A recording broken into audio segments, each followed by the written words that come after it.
দর্শক আবার উত্তাল হয়ে পড়েছে শাহবাগ। এই মুহূর্তে দেখতে পাচ্ছেন মাদ্রাসা শিক্ষক এবং পুলিশ কিন্তু মুখোমুখি অবস্থান করছেন। দর্শক এই ইফতেদায়ী মাদ্রাসা শিক্ষকরা তাদের চাকরি জাতীয়করণের দাবিতে কিন্তু একটি পদযাত্রা নিয়ে প্রধান উপদেষ্টার বাসভবনের দিকে অগ্রসর হয়েছিলেন, কিন্তু প্রতিমধ্যে পুলিশ কিন্তু বাধা দিলে পুলিশ কিন্তু শাহবাগে এই ইফতেদায়ী মাদ্রাসা শিক্ষকদেরকে বাধা দেয় এবং তাদের উপরে কিন্তু জল কামান এবং টিয়ার সেল নিক্ষেপ করেন। দর্শক এখানে উপস্থিত মাদ্রাসা শিক্ষকদের সাথে যদি একটু কথা বলার চেষ্টা করি, আসলে কি হয়েছিল? আমরা 1984 সালে প্রাইমারি রেজিস্ট্রেটের সমন্বয় একই পরিপত্রে দুই ধরনের শিক্ষা ব্যবস্থা এই বাংলাদেশে আছে। একটা আছে হাই স্কুল পর্যায়ে প্রাইমারি, আর একটা আছে আলিয়া কামিল ফাজিল মাদ্রাসার প্রথম স্তর আছে স্বতন্ত্র ইবতেদায়ী মাদ্রাসা। এই স্বতন্ত্র ইবতেদায়ী মাদ্রাসা একই পরিপত্রে 1984 সালে হাই স্কুল প্রাইমারিকে হাই স্কুল পর্যায়ে বোর্ড তাদেরকে স্বীকৃতি দেয়, আর মাদ্রাসা আলিয়া পর্যায়ে বাংলাদেশ মাদ্রাসা শিক্ষা বোর্ড আমাদেরকে স্বতন্ত্র ইবতেদায়ী মাদ্রাসা স্বীকৃতিপ্রাপ্ত দেয়। বিগত সরকার 26,000 তারা সরকারি করে, আর আমাদেরকে একটি টাকাও তারা দেয় না। 1984 সাল থেকে আমরা এই স্বতন্ত্র ইবতেদায়ী মাদ্রাসার শিক্ষকরা অনাহারে বিনা বেতনে চাকরি করে আসতেছি। আমাদেরকে সরকার একটি টাকাও দেয় না। আমাদের প্রাণের দাবি, আমাদের স্বতন্ত্র ইবতেদায়ী মাদ্রাসা শিক্ষকদের দাবি, যদি প্রাইমারি একই পরিপত্রে তাদের জাতীয়করণ করা হয়, কেন স্বতন্ত্র ইবতেদায়ী মাদ্রাসাকে জাতীয়করণ করা হয় না? এই জাতীয়করণের দাবিতে আমরা 19 তারিখ থেকে আজকে 26 তারিখ পর্যন্ত আমরা অবস্থান ধর্মঘট সুষ্ঠুভাবে সুশৃঙ্খলভাবে শিক্ষকরা জাতীয় প্রেস ক্লাবে করেছিলাম। আজকে 8ম দিন সরকারের মেসেজ না পাওয়ার কারণে আমরা যমুনায় প্রধান উপদেষ্টার কাছে স্মারকলিপি দেওয়ার জন্য আমরা পদযাত্রা করে যাইতেছি। এখানে শাহবাগে এসে পুলিশ ভাইয়েরা আমাদের ব্যারিকেড দিয়েছে। তাদেরকে আমরা অনুরোধ করেছিলাম যে আমাদের 40 বছর নির্যাতিত অবস্থায় আছি, আমাদের এই প্রাণের দাবি প্রধান উপদেষ্টাকে স্মারকলিপির মাধ্যমে অবগত করার জন্য আপনারা আমাদেরকে যেতে দেন। তারা যেতে না দেওয়ার কারণে উল্টোয় আমাদের ওপরে লাঠিচার্জ করছে এবং তারা আমাদের ওপর টিয়ার গ্যাস ছেড়েছে, গরম পানি ফেলেছে। আমরা এই পানিতে অনেক নেতারা লাঠির বাড়ি খেয়েছি, মারা গিয়েছে একজন শিক্ষক, আহত হয়েছে অনেক শিক্ষকরা মেডিকেলে চলে আসে। আমরা নেতারাও অনেক আহত হয়েছি, ক্লান্ত হয়েছি। আমাদের দাবি, যতক্ষণ পর্যন্ত স্বতন্ত্র ইবতেদায়ী মাদ্রাসার জাতীয়করণের ঘোষণা যতক্ষণ পর্যন্ত দিবে না, ততক্ষণ আমরা রাজপথ ছাড়ব না। প্রয়োজন পড়ে আবু সাইদ যেভাবে দেশের জন্য বুক পেতে গুলি করেছে, আমাদের বেতনের জন্য 40 বছর নির্যাতিত হয়েছি, হয় আমাদেরকে রাজপথে মারবে আর না হয় আমাদেরকে জাতীয়করণ করে দিবে। এটাই আমাদের একটা দাবি, স্বতন্ত্র ইবতেদায়ী মাদ্রাসাকে জাতীয়করণ করে দেবে। এটা আমরা আশাবাদ ব্যক্ত করে প্রধান উপদেষ্টার কাছে অনুরোধ করি, উদারত আহ্বান জানাই, স্বতন্ত্র ইবতেদায়ী মাদ্রাসার হয় জাতীয়করণ করে দিবে, আর না হয় তাদের বাহিনী দিয়ে আমাদের ওপর গুলি এবং টিয়ার গ্যাস ঢেলে এই রাজপথে মেরে ফেলে দিবে। এটা যতক্ষণ বড় সাইদ মুগ্ধর বাংলায় বৈষম্যর দ্বারা সরকার আজ পরিচালিত হয়েছে, অন্তর্বর্তী সরকার। আমরা রাজপথে ছিলাম, আমাদের ছাত্ররা রাজপথে ছিল, আমাদের শিক্ষকরা রাজপথে ছিল, আমাদের অভিভাবকের রাজপথে ছিল। এই রাজপথে থেকে বৈষম্য করার পরেও আজও যদি আমরা বৈষম্যর শিকার হয়ে থাকি, তাহলে অন্তর্বর্তী সরকার তাহলে কোন সরকার আমাদের জাতীয়করণ করবে? অন্তর্বর্তী সরকার ছাড়া আমরা কার কাছে যাব? যাদেরকে বসাছি তাদের কাছে যদি আমাদের এই 40 বছরের নির্যাতিত দাবি যদি জাতীয়করণ আদায় না হয়, তাহলে আমরা কোন সরকারের কাছে যাব? এই জন্য আমি আকুল আবেদন করি এই মিডিয়ার মাধ্যমে ডক্টর ইউনূস সাহেবকে, আপনি বৈষম্য সরকারের মাধ্যমে অন্তর্বর্তী সরকার হিসেবে প্রধান উপদেষ্টা হিসেবে দেশ চালাচ্ছেন। এই 40 বছর নির্যাতিত যদি আমাদের দাবি ন্যায় যুক্তিসঙ্গত হয়, তাহলে আমাদের এই যুক্তির দাবিকে কেন আপনি অপমাননা করতেছেন? কেন শিক্ষকদেরকে লাঞ্ছিত করতেছেন? কেন পুলিশ বাহিনীর দ্বারা আমাদেরকে লাঠিচার্জ করতেছেন? কেন আমাদেরকে টিয়ার গ্যাস ছাড়তেছেন? কেন পানি দিয়েছেন? আমাদেরকে সুষ্ঠুভাবে শিক্ষা দপ্তরের সংশ্লিষ্ট ব্যক্তিরা যদি আসতো, সুষ্ঠুভাবে আমাদের প্রতিনিধি নিয়ে তারা ঘোষণা দিতে পারতো। কেন দিচ্ছেন না? কি অশব্দে আপনাদের অসুবিধা কোথায়? আপনারা ঘোষণা দিয়ে বাস্তবায়ন করেন, 6 মাস পরে করেন, 1 বছর পরে করেন। আপনাদের তো আমরা তো বলি নাই যে এখনই আমাদেরকে জাতীয়করণ করতে হবে। আপনারা ঘোষণা দেন যতক্ষণ পর্যন্ত প্রাইমারি রেজিস্ট্রারের মতো স্বতন্ত্র ইবতেদায়ী মাদ্রাসার জাতীয়করণের ঘোষণা পাই নাই, ততক্ষণ পর্যন্ত এই মাঠ ছাড়ব না। যদি মরতে হয় মুগ্ধের মতো, যদি মরতে হয় আবু সাইদের মতো, তাহলে আমরা মরবো, বুক পথে মরছি, আরও মরবো, নির্যাতিত থাকতে চাই না। এই জন্য আমাদের স্বতন্ত্র ইবতেদায়ী মাদ্রাসা জাতীয়করণ যতক্ষণ পর্যন্ত নাই, ততক্ষণ পর্যন্ত এই রাজপথ ছাড়ব না। ধন্যবাদ মিডিয়াকে। এবং দর্শক ইতিমধ্যে দেখতে পাচ্ছেন হাজার হাজার মাদ্রাসা শিক্ষক কিন্তু এই শাহবাগ মোড়ে কিন্তু অবস্থান করছেন। দর্শক ইতিমধ্যে দেখতে পাচ্ছেন আজ সকাল থেকে কিন্তু এই মাদ্রাসার শিক্ষকরা কিন্তু প্রেস ক্লাবের সামনে অবস্থান করছিলেন এবং এক পর্যায়ে তাদের সরকার পক্ষ থেকে কোনো সাড়া না আসায় তারা কিন্তু প্রধান উপদেষ্টার বাসভবনের দিকে অগ্রসর হয়েছিলেন এবং প্রতিমধ্যে পুলিশ বাধা প্রদান করে এবং তাদের টিয়ার শেল এবং জলকামানের মাধ্যমে তাদেরকে ছত্রভঙ্গ করে তোলেন, যার পরিপ্রেক্ষিতে কিন্তু তারা আবার এই শাহবাগ প্রজন্ম চত্বরের মুখে কিন্তু তারা অবস্থান করছেন এবং তারা বলছেন তাদের ন্যায্য দাবি আদায় না হওয়া পর্যন্ত তারা কিন্তু এখান থেকে প্রস্থান করবে না। দর্শক আমরা যদি আর একটু কথা বলার চেষ্টা করি, আমরা ট্রেন আগে প্রেস ক্লাবের সামনে পড়েছিলাম, আজকে সুষ্ঠু সুন্দরভাবে আমরা প্রধান উপদেষ্টার কাছে স্মারকলিপি প্রদানের জন্য আসতেছি পদযাত্রায়। এখানে এসে আমাদেরকে পুলিশ ব্যারিকেড দিয়েছে, আমরা তাদেরকে অনুরোধ করেছি যে আমাদের প্রতিনিধিরা যা প্রধান উপদেষ্টার কাছে গিয়ে আমাদের স্মারকলিপি প্রদান করবেন এবং তাদের সাথে দেখা করবেন, কিন্তু তেনারা পুলিশেরা আমাদের প্রতিনিধিদেরকে যেতে দেয়নি, উল্টো আমাদের কাছে সাউন্ড গ্রেনেড মেরেছে, গুলি ছুড়িয়েছে, তারপরে জল কামান ছুড়েছে।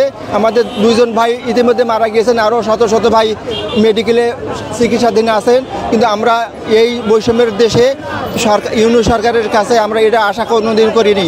আমরা 8 দিন থেকে না খেয়ে পড়িয়েছি, আমাদের একটু দেখভাল করা তো দূরের কথা, কিন্তু আমাদের কাছে আরও তারা অত্যাচার করলো, আমরা এটা মেনে নিতে পারতেছি না। আমি তারপরেও প্রধান উপদেষ্টা ডক্টর ইউনূস স্যারের কাছে আবেদন জানাচ্ছি, যেটা হবার হয়ে গেছে, আপনি অতি দ্রুত আমাদের এই ন্যূনতম দাবিটুকু মেনে নিন। দর্শকরা যেমনটি বলছিলেন এই মাদ্রাসার শিক্ষকরা কিন্তু অনেক দিন থেকে নিপীড়িত হয়ে আসছেন, তারা যেমনটি বলছিলেন। দর্শক যার পরিপ্রেক্ষিতে কিন্তু তারা আজ এই প্রধান উপদেষ্টার বাসভবনের দিকে অগ্রসর হয়েছিলেন এবং প্রতিমধ্যে কিন্তু পুলিশ কিন্তু তাদেরকে অতর্কিত হামলা করে।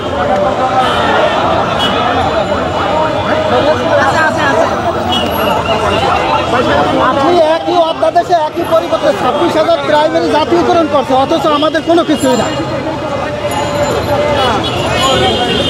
কথা বলেন আসলে প্রাইমারি শিক্ষকদের জাতীয়করণ হয়ে গেল, প্রাইমারি শিক্ষক একই পরিপত্রে একই অধ্যাদেশে 26,000 প্রাইমারি জাতীয়করণ করেছে, অথচ আজকে 39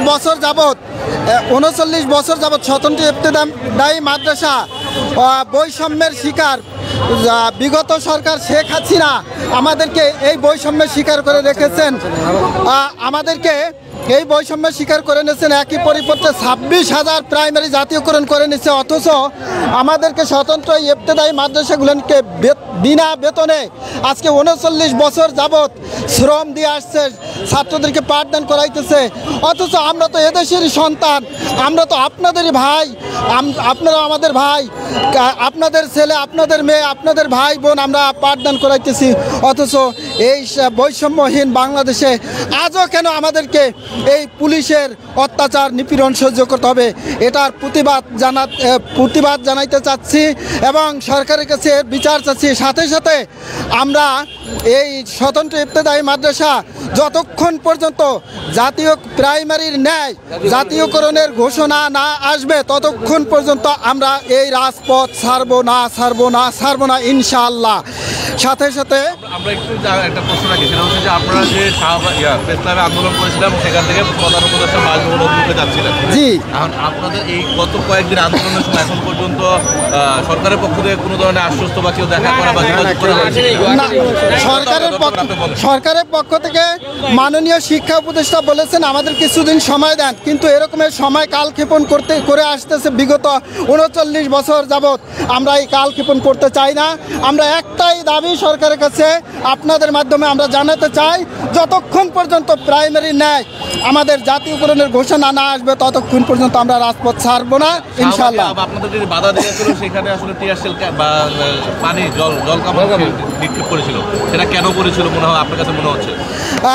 এটা আমার মনে হচ্ছে যে পুলিশদের মধ্যে কিছু অসাধু পুলিশ আছে যারা আসলে আমাদেরকে এই মাদ্রাসাগুলোকে জাতীয়করণ চাচ্ছেন, আমার ব্যক্তিগত মনে হয়। কেননা আমাদের পক্ষ থেকে কোনো রকম বিশৃঙ্খলা সৃষ্টি করা হয় নাই। আমরা শুধুমাত্র চেয়েছি যে প্রধান উপদেষ্টার বাসভবনে আমরা আমাদের দাবি দেওয়ার স্মারকলিপিটা প্রদান করব, শুধু এইটাই আমাদের উদ্দেশ্য। সেখানে আমাদেরকে যাইতে দেয় নাই এবং আমাদের শিক্ষকদের প্রতি জল কামান টিয়ার সেল নিক্ষেপ করেছে এবং অনেক মহিলা শিক্ষিকা আহত হয়েছে, গুরুতরভাবে আহত হয়েছে, তারা হাসপাতালে এখন ভর্তি আছে। তো আপনাদের কতজনের মতো আহত হয়েছে আপনারা জানেন? দর্শক ইতিমধ্যে দেখছেন এখানে উপস্থিত মাদ্রাসার শিক্ষকরা বলছেন এখানে উপস্থিত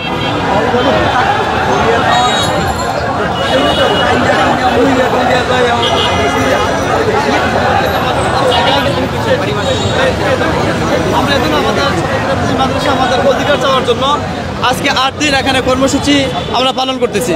এই 8 দিনের ভিতরে সচিবালয় থেকে অথবা প্রধান উপদেষ্টার পক্ষ থেকে আমাদের কাছে কোনো লোক আজও পর্যন্ত এখানে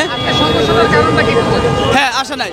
তো না আসার কারণে আমরা স্মারকলিপি দিয়ে যমুনায় প্রধান উপদেষ্টার কাছে আমাদের মনের দাবি দেওয়া এবং শিক্ষকদের পক্ষ থেকে আমাদের দাবিগুলো নিয়ে আমরা রওনা হয়েছিলাম যে আমরা প্রধান উপদেষ্টার কাছে স্মারকলিপি দিয়ে আমাদের আবেগগুলো বা আমাদের যতগুলো দাবি আছে 6টা কর্মসূচি এগুলো আমরা কী করবো ওনার কাছে আমরা বলবো। এই উদ্দেশ্যে আমরা রওনা হয়েছি যেন আমাদের মাদ্রাসা আমরা ভাত পানির জন্য খাইতে পারি না, যেহেতু 3000 টাকা একটা বেতন দিয়ে শিক্ষকদের কি হয় আমাদের জন্য তো মাত্র 1519টা বাকি 8000। হ্যাঁ 1519টা আমি বলে গেছি কথাটা 1519টা পায় শুধু 3000 টাকা, আর বাকি 8000-এর উপরে প্রতিষ্ঠান 1 টাকা অনুদান পাচ্ছে না।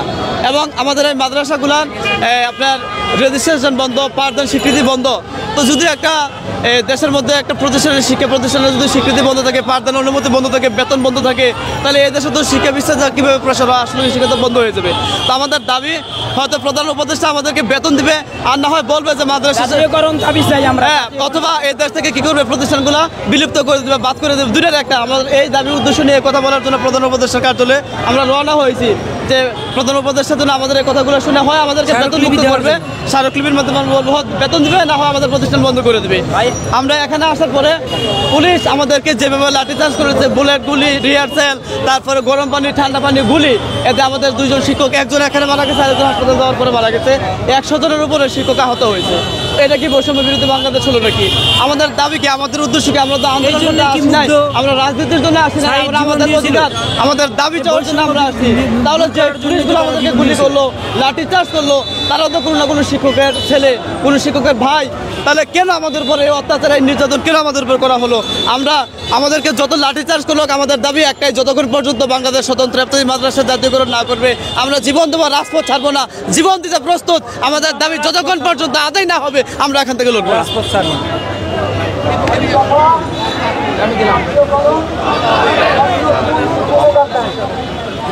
অন্য কোনো একটাই হবে, রাষ্ট্ররা একটাই, এক দফা একটাই স্লোগান আমরা দিব।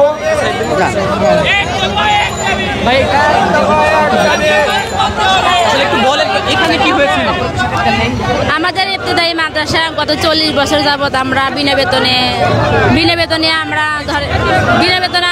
মানে পাঠদান করে আসছি। প্রাইমারি যে মানে পড়া আর আমাদের যে পড়া সব একই কারিকুলামে, কিন্তু ইফতেদায়ী মাদ্রাসায় এখনো কোনো বেতন ভাতা নেই। শুধু প্রাইমারি শিক্ষক 3500 টাকা পায়, আর সহকারী শিক্ষক পায় হচ্ছে 3300 টাকা। এই শিক্ষকতা জীবনে মানে আপনার কয়জন আহত হয়েছেন আজকে এই আন্দোলনে? মানে এই অল্প বেতনে কি আমাদের সংসার চলে? আমরা এই মানে এক দফা এক দাবিতে, আমাদের এই মাদ্রাসা জাতীয়করণের দাবিতে আমরা মিছিল নিয়ে শান্তিপূর্ণভাবে সামনের দিকে এগিয়ে যাচ্ছিলাম, কিন্তু পুলিশ আমাদের উপরে হঠাৎ আসে আমাদের অ্যাটাক করে। এই অ্যাটাক করার পর তারপর কামান দিয়ে আমাদের উপর পানি ছাড়ে, লাঠি চার্জ করছে।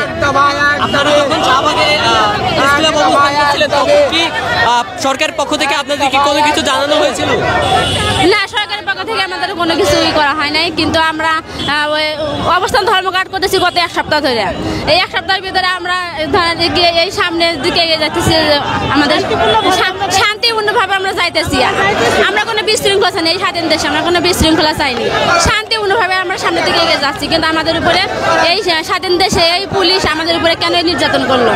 আমাদের একটাই দাবি, আমাদের স্বতন্ত্র ইফতেদায়ী মাদ্রাসা জাতীয়করণ চাই, আর আমাদের এই দাবি জানি মানে নাই, আমরা যেন সুন্দরভাবে স্বাধীন দেশে আমরা যেন সুন্দরভাবে বাঁচতে পারি, এটাই আমাদের দাবি। জাতীয়করণ আমরা চলে যাইতেছি। আমরা শান্তিপূর্ণভাবে আমরা প্রধানমন্ত্রী কার্যালয়ে ও অন্তর্বর্তী সরকারে যাইতেছি। আমাদের পানি গরম পানি ঢালা হয়েছে, লাঠিচার্জ করা হয়েছে। আমরা অনেক আপা গুরুতর আহত। আমার পায়ে অনেক এক ভাইয়েরে মারতে গিয়ে আমার পায়ে লাঠিচার্জ করা হয়েছে। আমাদের এই স্বাধীন বাংলাদেশে এরকম আমাদের শিক্ষকের প্রতি এরকম বৈষম্য